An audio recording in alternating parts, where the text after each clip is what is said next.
இண்டிவிஜுவலாக வந்து ப்ரொடியூசர்களை எல்லாம் அவர் கரெக்ட் பண்ணிக்காரு அப்படிங்கிறது பெரிய சமாச்சாரம். அப்புறம் பசார் நம்ம திருநாவுக்கரசு அவர் இந்த படத்தை அவங்ககிட்ட எப்படியாவது காமிச்சு அவங்கள வர வைக்கணும் அப்படிங்கிறத வந்து அது எவ்வளோ சிரமப்பட்டு அவங்கள வந்து இந்த படம் பாருங்க அப்படின்னு சொல்லி.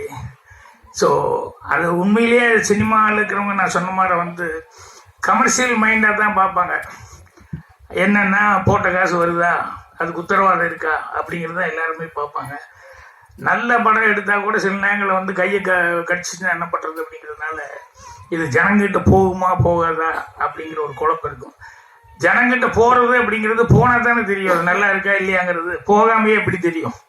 ஸோ அதனால் இது வந்து அவங்க வந்து அந்த பாட்டி இவங்கெல்லாம் வந்து நடித்தது அந்த ரியலாக இருக்கக்கூடிய சில ப்ராப்ளங்கள் அதெல்லாம் வந்து பார்த்துக்கிட்டு அந்த கதையோடு ஒட்டி வந்து இவங்க பார்த்து இல்லையே அது நல்லா தான் இருக்குது, அங்கங்கே சிரிப்பு இருக்குது, அங்கங்கே சென்டிமெண்ட் இருக்குது அப்படின்னு சொல்லிட்டு இது எல்லாமே வந்து இந்த ஆஹா டீம் வந்து பார்த்து செலக்ட் பண்ணுறதுங்கிறது இருக்குது. அதுதான் கிரேட்.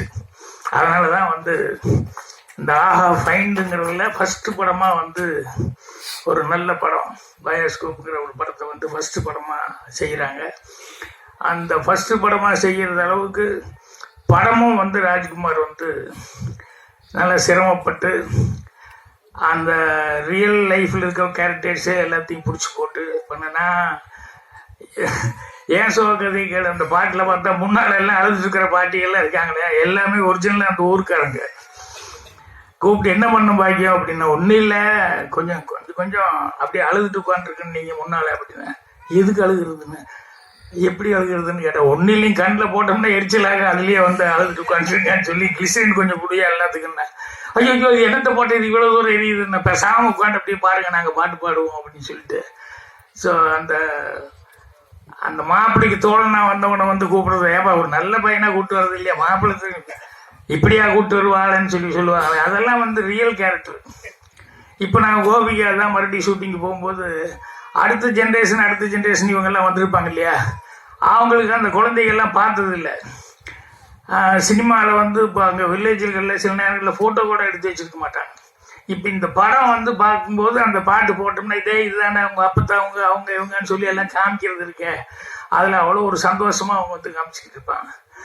அந்த மாதிரி விளக்கு வச்ச நேரத்தில் பாட்டில் என் அசிஸ்டண்ட்டு பவானி அவங்க தாத்தா பாட்டி அந்த ஓப்பனிங் சீனுக்கு அந்த விளக்கு வச்ச நேரத்தில் பாட்டு கொடுக்குறதுக்கு முன்னால் அந்த சோறு விட்டுறதுக்கு அந்த ஒரிஜினல் தாத்தா பாட்டி இது பண்ணால் முதல்ல பாட்டியெல்லாம் ஓகேன்றுச்சு. தாத்தா வந்து அட பரிசல் எங்கே உள்ளே வந்து அவ்வளோ தூரமெல்லாம் நான் வரமாட்டேன் நான் போ அப்படின்னு சொல்லி நீ போயிட்டு வா அப்படின்ட்டுச்சு. அப்புறம் பாட்டி கூப்பிட்டா அவர் இல்லாமல் நான் மட்டும் வந்து யாருக்கோ சோறு விட்டுறதுக்கு நான் எங்கே வர்றேன் அதில் வரமாட்டேன் அப்படின்னு சொல்லிட்டு அப்புறம் 2 பேர்த்தையுமே ஒரிஜினல் பேரையே வந்து கஷ்டப்பட்டு எடுத்துகிட்டு போய் கடைசியில் ஷார்ட் எடுத்தோம். ஸோ அந்த மாதிரி ரியல் கேரக்டர்ஸு சினிமாவில் பார்க்கும்போது கல்லாப்பட்டி சிங்கான மாதிரிலாம் அவர் ஏன் அவ்வளோ தூரம் இருந்ததுன்னா எனக்கு தத்ரூபமாக அந்த மாதிரி கேரக்டர்ஸ்லாம் இருக்காங்க. சூர்யா சித்திரங்களில் அதே மாதிரி அந்த டெய்லர் கேரக்டர்லாம் பார்த்தோம்னா ஒரிஜினலாகவே அந்த மாதிரி பேசிட்டு இருக்கிற கேரக்டர்ஸ் இருக்காங்க. ஸோ இதெல்லாம் சினிமாவில் வைக்கும்போது கண்டிப்பாக ரசிப்பாங்க அப்படின்னு சொல்லிட்டு ஒரு நம்பிக்கையோடு நம்பிக்கிறேன். ஆனால் என்னென்னா டேஸ்ட் வந்து ஒவ்வொருத்தருக்கும் ஒவ்வொரு மாதிரி இருக்கும். சில பேர்த்துக்கிட்ட சில கதையை சொல்லும்போது என்ன சார் இது இப்படி இருக்குது அப்படி இருக்குது அப்படிமா படமாக வந்து பார்த்தா தான் அதுக்கப்புறம் சரி அப்படின்னு சொல்லுவாங்க. ஸோ அதனால தான் நிறைய பேர் போய் கதை சொல்ல போகும்போது மாட்டிட்டு முழிக்கிறதுக்கு காரணமே என்னென்னா அவங்க வந்து டேஸ்ட் ஒன்றா இருக்கும், இவங்க கதை சொல்ல போகிறவங்க ரொம்ப நம்பிக்கையோடு இருப்பான், இது கண்டிப்பாக ஜனங்கிட்ட போய் சேரும் அப்படின்னு நம்பிக்கையாக இருப்பான். அது சிங்க் ஆகிறது சில நேரங்களில் ஈஸியாக இருக்கும், சில நேரங்களில் கஷ்டமாகவும் போயிடும். அதனால் ராஜ்குமாரை பொறுத்த வரைக்கும் அதிகமான ஆட்கள் திருநாவுக்கரசு மாதிரி இவங்கெல்லாம் வந்து இருந்ததுனால இந்த ஆஹா டீம் கிடைச்சதுங்கிறது வந்து ஒரு மிகப்பெரிய ஒரு இது வந்து இவங்களுக்கு மட்டும் கிடைச்சதா இல்லை, நான் சொன்ன மாதிரி தமிழ் இண்டஸ்ட்ரிக்கே வந்து சின்ன படம் எடுக்கிறவங்க எல்லாத்துக்குமே இது வந்து மிகப்பெரிய ஒரு உதவியாக இருக்குது. ஸோ அதுக்கு வந்து ஸ்பெஷல் தேங்க்ஸ் சொல்லிக்கிறேன். ராஜ்குமார் படத்தை பற்றி நான் பெருசாக ஒன்றும் சொல்லணுங்கிறது இல்லை, ஏன்னா படமே வந்து ரியலிஸ்டிக்காக இருக்குது. எல்லாரும் அங்கங்கே சிரிச்சுக்கிட்டு இருக்காங்க, பாட்டி கீட்டி எல்லாமே அவங்கவுங்க நடிக்கும்போது ஜனங்க ப்ரெஸ் ரியாக்ஷனே அந்த அளவுக்கு இருந்தது. ஸோ அதனால் நீங்கள் ஒரு இடம் மட்டும் நான் கொஞ்சம் ஃபீல் பண்ணிக்கிட்டேன். என்னென்னா இந்த ஜோசியத்தை பத்தி சொன்னீங்க இல்லையா, அது எல்லாருமே அப்படி தப்பான ஆட்கள் இல்லை.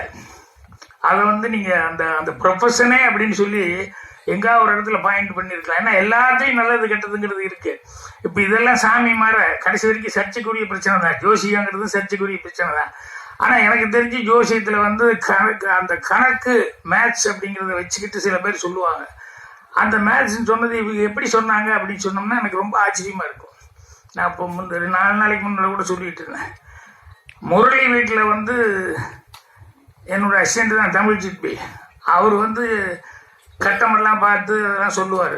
முரளி வீட்டுக்கு போனப்போ முரளிக்கு அவங்க பையனுக்கு யாருக்கோ பாருங்க அப்படின்னு சொல்லி ஜாதகமெல்லாம் எடுத்து நிட்டினப்போ இவர் அப்படியே பார்த்துக்காரு. அவங்க பொண்ணு, அவங்க என்னென்னா அந்த பொண்ணுக்கு சுத்தமாக படிப்பே வராது, இது தேரவே தேராது, எப்படி கல்யாணம் முடிச்சுட்டா விட்டுற போகிறோம் அப்படிங்கிற லெவலில் அவங்க நினச்சிருந்தாங்க. இவர் போய் இவங்களுக்கெல்லாம் பார்த்துக்கும் போது இது பொண்ணு ஜாதகமா, ஆமாம் இந்த பொண்ணு டாக்டர் ஆகுங்க அப்படின்னு.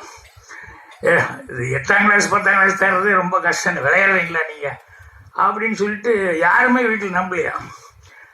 அவர் வந்து டாக்டர் ஆகுன்னு சொன்னார். உண்மையிலே அந்த பொண்ணு டாக்டர் ஆகிடுச்சு. அதுக்கப்புறம் என்னன்னா எப்படி சிற்பி இப்படி சொல்கிறீங்க அப்படின்னா, சரி இது ஒரு கணக்கு தான் சார், அதனால் வந்து சில விஷயங்கள் வந்து கரெக்டாக ஒர்க் அவுட் ஆகுது.